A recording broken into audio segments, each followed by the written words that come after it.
Всем привет! В эфире историческая разведка. Это дополнительный выпуск к выпуску о шапсугах предыдущему.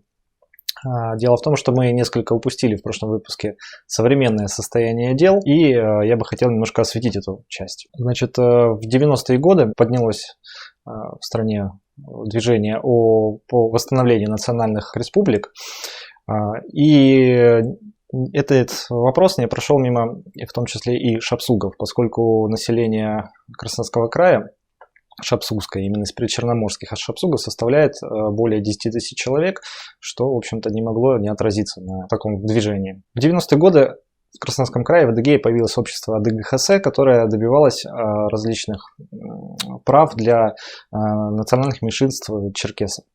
В том числе она добивалась восстановления прав причерноморских шапсугов. В частности, они добивались установления собственной национальной территории своего округа в рамках Туапсинского и Сочинского районов. В частности, в Сочи это Лазаревский район.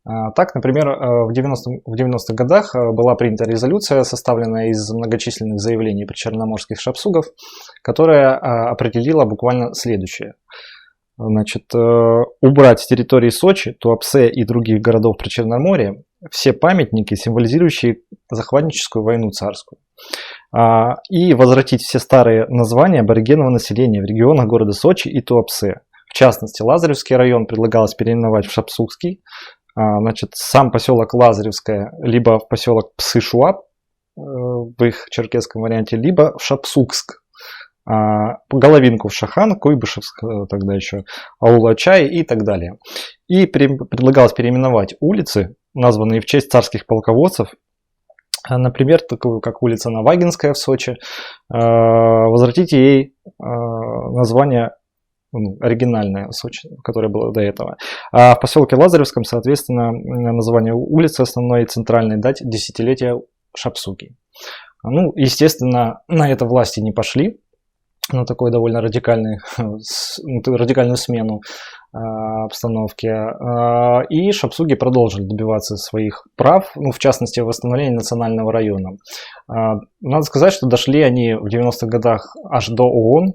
Там они выступали на конференции по правам малочисленных народов мира, где выставляли свои требования, свои резолюции по предоставлению им национального района в рамках Российской Федерации. Ну, скажем так, в какой-то мере они своих прав добились. Значит, к концу 90-х годов, в 99-м году на их стороне выступал тогда губернатор Краснодарского края Кондратенко и высшее руководство Адыгеи. Им удалось добиться включения себя в состав малочисленных народов Российской Федерации со всеми вытекающими отсюда правами в рамках федерального закона. Ну, в частности, добились они установления памятников черкесам, именно адыгейцам, погибшим во Вторую мировую войну. Там были многочисленные герои, их более 10 человек, именно героев Советского Союза среди адыгов, в том числе и шапсугов. Благодаря содействию властей удалось установить отдельное, скажем, в культурном плане отдельное было выделено телевидение от ВГТРК в районе Шапсуги, которое освещало именно культурную жизнь этого региона и этих жителей. Были открыты филиалы Адыгейского государственного университета в многочисленных этих поселках, аулов среди шапсугов причерноморских. Было также спонсированы с государственного бюджета различные культурные мероприятия, вроде как ансамбль танцев Шапсуги, который именно танцы оригинальные шапсуги исполнял, и различного рода певческие коллективы. Уже в 2000-х годах, в частности в 2008 году, в ауле Большой Кичмай, довольно крупном в Лазаревском районе, был установлен памятник жертвам Кавказской войны среди причерноморских шапсугов. Значит, памятник этот состоял из двух мемориалов, и в районе долины реки Шахе он находился. Значит, на одном мемориале изображены, соответственно, 12 стрел, как на адыгейском флаге Адыгеи, представляющих 12 субэтносов в Черкесии. А с другой стороны находится такой большой лемех, которым можно, лемех это плуг, то есть который можно как маятник можно его оттолкнуть, чтобы он ударился. То есть это считалось Саусарыко, как покровитель черкесов, считал, что удар Лемеха – это как бы дань памяти тем черкесам. Кроме того, в Сочи был установлен памятник жертвам именно репрессий политических 30-40-х годов среди черкесов, что, в общем-то, он сам по себе уникальный, потому что вопрос этот особо не освещен. И единственный памятник, он на сегодняшний день существует, сохраняется и показывает, что вопрос действительно остро стоял не только у греков, но и у черкесов. Стоял вопрос о депортациях и репрессиях со стороны властей. Ну и напоследок хотелось бы отдельно упомянуть о шапсукском герое, известном как со стороны черкесов, так и со стороны русских представителей, русских властей. Человека этого звали Тугужуку Кызбыч. Или Лев Черкесии, больше известный в мире. Жил он во времена как раз Кавказской войны. Являлся он потомком рода Шеретлуковых, о котором мы говорили в прошлом выпуске. То есть как раз таки из тех, кто вернулся на территорию Шапсуги и согласился жить после вот этой такой внутренней гражданской революции на правах общих с народом, подчиняться общественному совету. Примечателен этот персонаж тем, что он, скажем так, довольно дерзко нападал на российские войска во время Кавказской войны и одерживал довольно многочисленные победы над довольно большими крупными силами.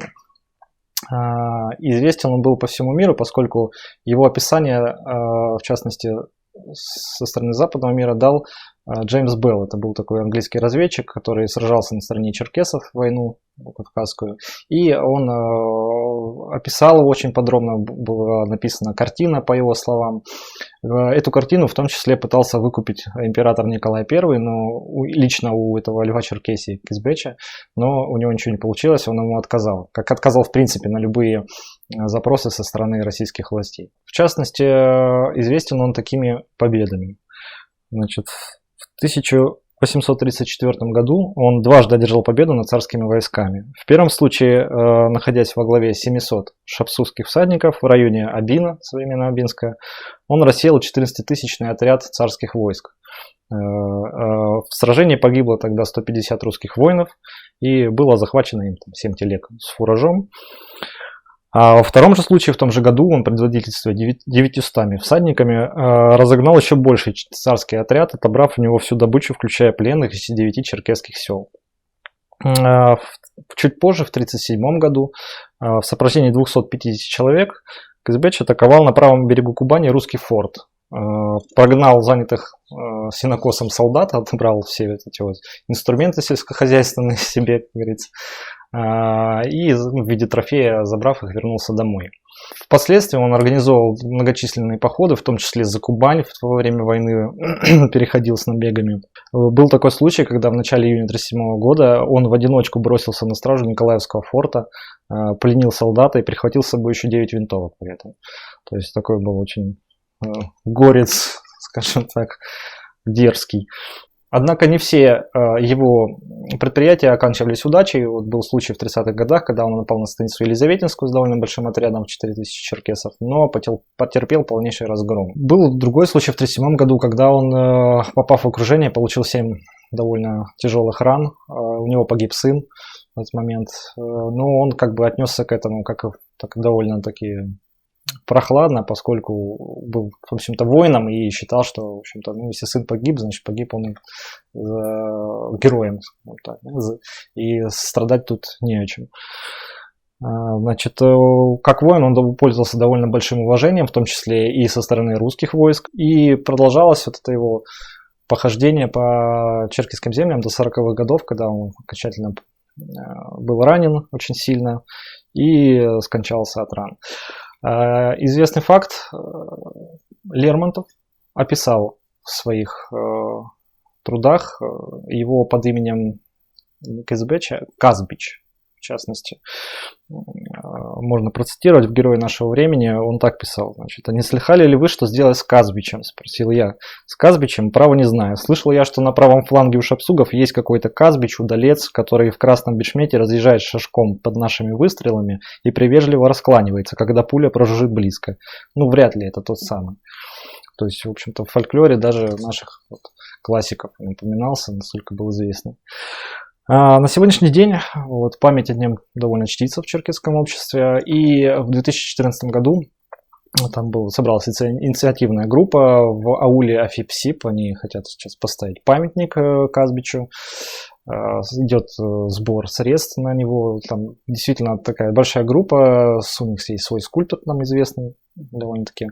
Ну, на сегодняшнюю дату сбор средств еще идет. Почему аул Афипсип? Потому что считается, что именно там родина Казбича, там он родился. Вот. Ссылочку на сбор я повешу чуть ниже. Итак, напоследок я лишь процитирую известного писателя Потта, автора многотомника про Кавказскую войну, который вот конкретно про Казбича указывал в одном из эпизодов своей книги. Итак, между черкесскими вождями был один человек, который за все это время не сообразовывался с действиями других, не ездил в Анапу, на свой риск и страх с отборной партией в 500 наездников грозил русским пределом. Это был шапсузский орк Казбич из знаменитой фамилии Шеретлуковых. Даже среди черкесских головорезов и удальцов Казбич был личностью необыкновенной и исключительной. С самых юных лет он отличался поражающей неустрашимостью, соединенной с характером суровым, упрямым и грубым. Самая наружность его, огромный рост, громкий голос, дерзкие и грубые ухватки, казалось, созданы были для того, чтобы иметь неотразимое влияние на народ, для которого война была ремеслом. Бурная, беспечная, удалая жизнь среди битв и набегов отвечала его наружности. И там, где другие предводители должны были употребить усилия, чтобы собрать несколько сот всадников, Казбич, который, однако, не славился ни особенным умом, ни красноречием и общительностью, мог во всякое время располагать целыми тысячами. Счастливое стечение обстоятельств, видимо, покровительством этому герою разбоев, предпринимал он набег, и набег удавался. Хотел с ним соперничать другой, терпел поражение. В конце концов, в народе сложилось суеверное представление, что Казбич своим присутствием приносит счастье в набеге. Как нарочно, калужское поражение шапсугов должно было необыкновенно поднять тогда уже немолодого Казбича в мнении соплеменников и облечь его какой-то мистической загадочностью. Он только и живший боевыми тревогами, на этот раз не только сам отказался идти в набег, но и по какому-то темному предчувствию горячо отговаривал других. И теперь бесполезная гибель и гибель позорная 1200 человек, как бы на поругание брошенных в болото, в мутную воду, грудами и лишенных покрова родной земли, представлялось как бы следствием того, что не послушались Казбича. Чтобы докончить характеристику знаменитого шапсуга, необходимо сказать, что и впоследствии ни гибель сыновей, ни множество ран, ни старость не отлучили Казбича от любимого ремесла, войны и набегов. Под старость он сходил в Мекку, он и священный титул хаджи не усмирил в нем строптивое сердце сурового наездника. Всю свою жизнь он оставался грубым шапсугом старого покроя. И умер он хотя в глубокой старости, но от раны, полученной в набеге в 1939 году, оставив по себе долгую память. Еще при жизни его была сложена у шапсугов песня, в которой подробно передавались его дела и подвиги, явление необыкновенное при известной скромности черкесов. И величайшим наслаждением Казбича в дни старости и бездействия было слушать эту песню, в которой постоянно говорится об обнаженной шашке героя. Суровая личность Казбича так поразила воображение соплеменников, что в жарких сражениях с русскими он долго спустя после смерти не раз чудился черкесом на белом коне и в белой одежде. Об этом существует, по крайней мере, множество рассказов. Собственно говоря, есть еще один момент, который касается памятника в Афипсипе, где будет стоять памятник Казбичу. В том же самом ауле находится памятник еще одному деятелю адыгскому, который, собственно говоря, республику Адыгею и основал изначально в советское время.